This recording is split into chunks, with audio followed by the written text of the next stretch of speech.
Hello there and welcome back to War Thunder. Today I want to present you yet another ship. It's somewhat of a heavy patrol boat, the PR-206, rank 2, battle rating 4.0. We have a very same ship or very similar ship in the German tech tree, which is practically the Torpedo-Schnellboot Cherchen Projekt 206, and it's practically given to the GDR from the Soviets, I guess. And well, I talk here about the Russian version since it seems to be the original one. So we have 4 torpedoes, which are really not bad at all. 13-kilometer range with 74 kilometers an hour traveling distance. That's not the very fastest Torps. They don't have the furthest range, but I think they are very, very usable. So the 53, 56 torpedoes seem to do the job quite well, especially if you are in a capture point. More on this in a moment.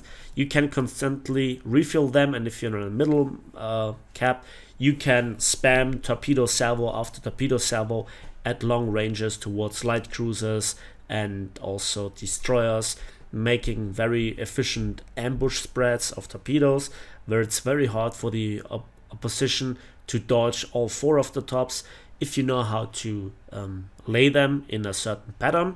And then you obviously have your main artillery system. We have 2 turrets of 30mm AK 230 automatic twin guns with overall 2000 rounds. Single belt per gun is 100 rounds, so much like the S100, and it shares the, well, inaccuracy of it, but also the mighty punch. And the punch of those guns is ridiculous. I mean, I have gunned down destroyers with it. You have to not fear an overheat, much like on the German S100 1944, but the reload hits you very often in a spot where you don't want to reload. And unlike the S100, you have no backup guns, so no backup 20mm or 50 cals, and that's very often annoying if you gun down an enemy patrol boat to very low crew. He's burning from stern to stern, but you just can't finish him off. And so what I really want to point out is how to play this ship, how ridiculously efficient those 30mm are, especially versus patrol boats, but also destroyers is what I want to do today. And I have 2 replays that will play out a bit differently. So I hope you enjoy, and we'll see each other on the waves. So here we are on the Fiji map, and we will spawn on the patrol boat spawn, since this is not yet a destroyer. So again, you have all the alpha strike, all the firepower, but you have inaccurate guns, yet you don't have to fear the overheat like the S100, and you have twice the amount of torpedoes, yet you don't have that much backup ammunition or ammunition reserve. So to fight around a capture zone, to always have a possibility to retreat and just go into cover is really crucial. But you don't have the maneuverability nor the acceleration of a small patrol boat, and this is something that you have to get used to. However, the guns have good firing arcs, the turret rotation speed is decent, they don't get knocked out that often because they are rather high, so most people shoot lower in the hull. And so I think the S100's 30mm is better protected. So which one is better? This is the question. I'd say that the PR-206 is better in the majority of situations, but in the S100 you at least have the backup 20mm. And there you can see, if I would have aimed better, I would have used less ammunition. Now, you don't have the amount of armor piercing in your belts as you are used to maybe from the S100 or from the 40mm Bofors from the American LCS, but I think this is good enough. The reload time is something that you have to work around, and that is really very annoying. You could play much more aggressive if the reload wouldn't be, well, pretty long like it is. But I think it's not as long as on the S100. Again, you know, trade-off here, trade-off there. We will have to see which one is more effective on the battlefields. So you could see I fired my torpedoes early on, and I want to reload them, which will turn out to be a very good idea. This one was the first salvo was just estimated according to my experience so far in a certain pattern where you can then expect to get a random DD kill. And as long as you can just hide here in the what the hell, Gaijin? Okay. I think I better get out of here. We have the destroyer, we have the torpedoes. Let's fire some salvos at long range. And what is that? Hello there. Oh, nice double kill. And we instantly have to reload. So if I would have finished here the barrage on the PTF-7, I wouldn't have been able to deal with the G5, and he would have been able to do significant amount of damage to me. Maybe I would have even been forced to use a torpedo here, which is then another question if you can hit it reliably. So 3 kills so far, 1 capture zone, decent result so far, but that's not enough. What I want to do is secure C. B is captured by the enemy. Maybe it would be the better thing to go for there, but I think to myself, well, I want to get C first, because usually on C there is not that much traffic, but then I see here a destroyer, and again I launch some torpedoes here into the gaps. I do not really trust here the lead indicator, as destroyers usually in a firefight maneuver, and then you have to well, hope that you have the right lead here. And that was fun. He actually shot the torpedoes so short that they didn't get armed, and they sunk in the bow of my ship. Okay, and I got an easy gifted G5 kill.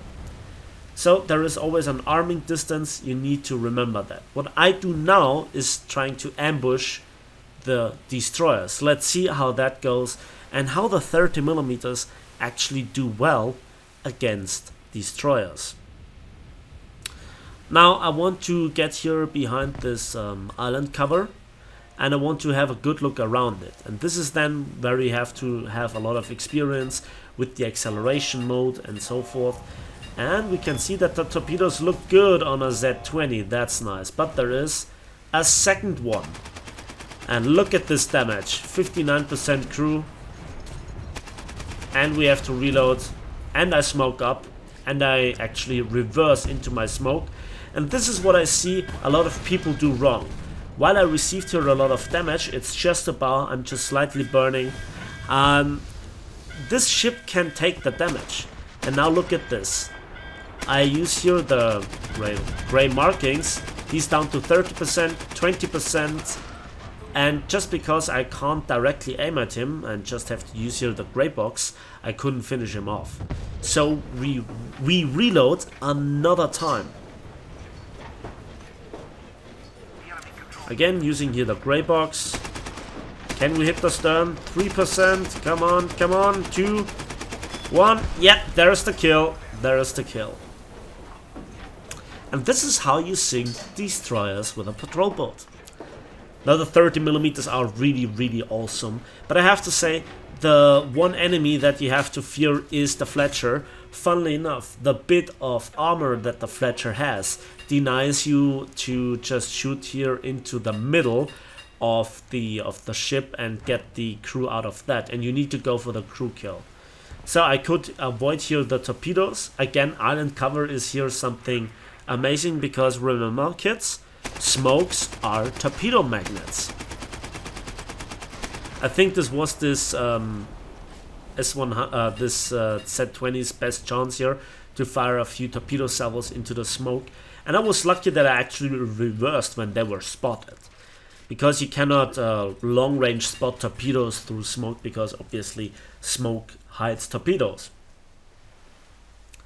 So you can see I'm really down low on ammunition here, and again there is another destroyer coming in, and this looks like a smaller destroyer, so no Z20 or Clemson. Oh, that looks like a Clemson. Let's see how he reacts to my 30mm.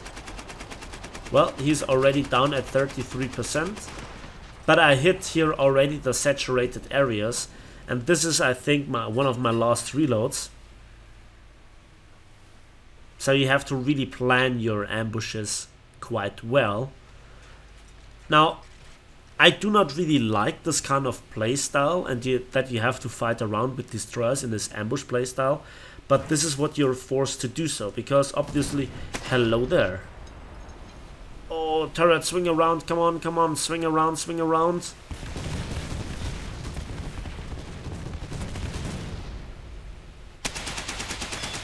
And we could easily avoid here the torpedo strike. 7th kill already, and there is the destroyer. Let's see if we can hit here the vital parts of this guy. 4%, 3%, 2, 1. Yeah, there's the kill. That's our 3rd destroyer. So I think this is very, very important. And now I empty here my guns. This is something that I do very, very often, so that I have the first burst chance, the overall magazine size of 100 shots per barrel ready. Because there is nothing more annoying, as I said in the beginning, as if you go into a firefight, you actually manage to actually force the enemy to lose a lot of crew, but it just survives, and you need just a few % more crew to take down. So again, I immediately turn away from the enemy's destroyer spawn, and I pop smoke, so that hopefully he doesn't get a firing solution on me, and maybe he still gets a gray box. I'm not quite sure how this spotting system works into the finest of details, but we managed to capture the zone, which is our 2nd capture zone, and I tried to, well, disengage here. I have no time to get in some torpedoes for a wide spread, or to even get some magazines back, which is a shame. So, and in this case, this guy obviously is angry and not amused what I did to his previous destroyer. I fire some long-range shots, as you can see, 3 kilometers, and I still managed to, well, get his crew down to 74%. This is how strong they are and how weak a destroyer actually is against high explosive autocannons.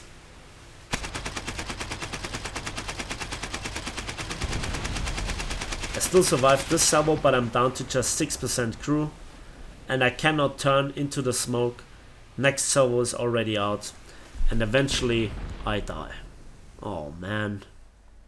So the final gameplay is here on this ice map, and there are some team members around which serve a very good purpose. They are attracting the fire of the enemy team. So usually it's me who receives the fire, but now I can shoot a bit more freely. The first engagement is not the most glorious at range. The gun stabilization system, the inaccuracy of the guns, the rather slow rate of fire in comparison to 20mm. You can see it kind of lags it, and already the front gun is out. And then there are some enemies right in front of us, right there, and I just turn around into the other direction before I shoot. I take here careful aim, and we get our first kill. And we get soon our 2nd kill on this S100. They are so damn fragile, you can kill them so easily. I empty here the few shots, and we reload both turrets. This is very important. It requires a lot of discipline, a lot of planning ahead, where you have then hard cover to reload and then ambush again the enemy. Another kill right there, and then far range, another S100, seems to be stationary, and we happen to be very lucky with the first hit. We actually knock out the remaining section with the remaining crew members. So 4 quick kills, and this is very important. Again, I empty here my guns, and now staying in the capture zone, being the cap keeper, is very important, because you need the amount of ammunition but you can repel any sort of attack. Sometimes even from destroyers you can work around islands, which you will see later on. And hello there. Ouch. That was really quickly. And then another one right there. We aim for the front section. Good night, sunshine. So you can see this burst fire, this surprising act of appearing and just getting in the shots and then hiding in solid cover again, or behind solid cover, while you just happen to reload. This is what you need to do. Also, if possible, stay around some of your allies. So now I receive some long-range fire from a destroyer. That's not nice. Again, we have to hide here behind the island and hope for the best, that we don't receive further damage. It's just being on fire with one engine knocked out. By the way, the amount of power that you lose by losing one of 3 engines, it's incredible. It's like you lose 2 engines and the one engine that survives is damaged with just one engine lost. And with 2 engines you're crawling at very, very low speeds. I do not like this. This needs a bit of rework at the hands of Gaijin, in my opinion. So again, we're lurking forward and hopefully we'll catch some patrol boats off guard. So, is this thing invulnerable? Well, I give you an example. It's like the LCS from the British, from the Americans, but the 40mm are still overall stronger. If you haven't played the LCS and you just look here at the video footage, you might not really get the feel for it. But this is more like a ZSU 57-2 versus a Coelian, okay? And the Coelian being here the LCS and the other one being this one. So already 8 kills, 8 kills. Well, I guess it's soon 9. Yeah, there we are. And there is the destroyer. And this is where now you need to use your brain. I smoked her up, and I hope that my friend here in the capture zone still survives long enough. I gathered enough ammunition to make now a run out of the cap and still have enough ammunition. As you can see, I cleared here the barrels. Hopefully nobody comes around the corner here, otherwise I'd be in a serious world of pain. And there is the Fletcher. And so I wait a little bit, and now a patrol boat comes around. That's not good. So I need to deal with the patrol boat first, or with the Fletcher, I don't know. So I tried to knock out some turrets here, which I managed to do. But now I'm out of ammunition, and this is of course when the other patrol boat comes around. So this is a massive, massive weakness. Again, I smoked up to make his aim not so accurate. And hopefully the gray box disappears. The torpedo lead indicator still is locked on him, and we get another kill. So this is our 10th kill now, again on an LS boat, not the most difficult kill here. It's actually our 11th kill. So now how should we deal with this Fletcher? Despite having some guns knocked out, he still could go back to the 40mm and make life pretty much hell for us. So I'm now literally between a rock and a hard place, because the hard place being the enemy's respawn zone. And this is again down to the very pathetic map design size, whatever. And now this is a problem. The PR 1124 1940 versus the Fletcher. I would not bet my money on him. So here are 2 torpedoes, preliminary aimed at the gap in a certain pattern. That would cover most of the gap, and hopefully the Fletcher gets caught in this torpedo net. Which it isn't, because torpedo nets are designed to work against torpedoes. Well, you know what I mean. So I try here to hide behind the solid cover, and one last torpedo launch here into another direction, and now I try to come to a standstill, but not ram too hard into the rock, because that would cause too much damage. And we get also his crew lower, but not lower enough. There is not too much knocked out on this destroyer, but hopefully... Oh, that torpedo looks good, looks good. Come on, come on, hit it! Hit it! Yes! Yes, yes, yes. So this is how you balance destroyers.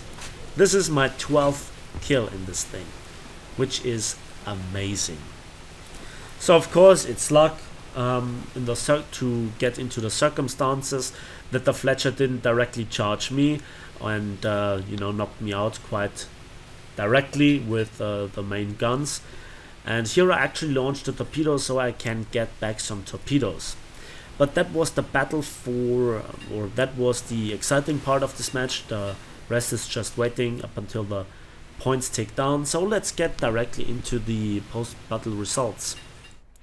And the results are, so for our 12 kills and 1 capture zone, we got 66,000 silver lines and 6,200 vehicle research, which is quite a lot. And survivor medal and terror of the sea, multiple multi-strike awards. Yeah, this is the result how you want it to be. And unsurprisingly, with that performance, I was also first in team with quite a lot of points.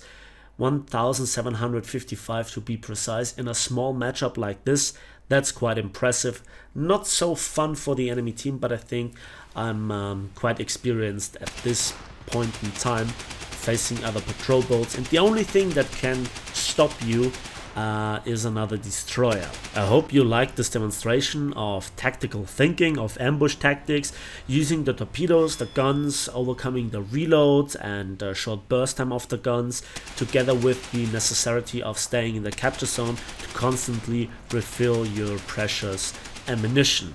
That's it from me today. Thanks for watching, thanks for listening. Please give this video a like if you did, subscribe if you want to see more, and we'll see each other on the waves of War Thunder.